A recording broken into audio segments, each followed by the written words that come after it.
کیا جس چیز کی انسان آرزو کرتا ہے وہ اسے ضرور ملتی ہے؟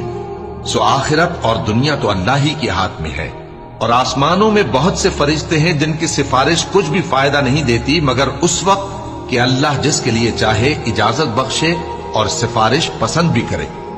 جو لوگ آخرت پر ایمان نہیں لاتے وہ فرشتوں کو لڑکیوں کے نام سے موسوم کرتے ہیں، حالانکہ ان کو اس کی کچھ خبر نہیں۔ وہ صرف خیال و گمان پر چلتے ہیں، جبکہ خیال و گمان حق کے مقابلے میں کچھ کام نہیں آتا۔ تو جو ہماری یاد سے روگردانی کرے اور صرف دنیا ہی کی زندگی کا خواہاں ہو، اس سے تم بھی منہ پھیر لو۔ ان کے علم کی یہی انتہا ہے۔ تمہارا پروردگار اس کو بھی خوب جانتا ہے جو اس کے رستے سے بھٹک گیا، اور اس سے بھی خوب واقف ہے جو رستے پر چلا۔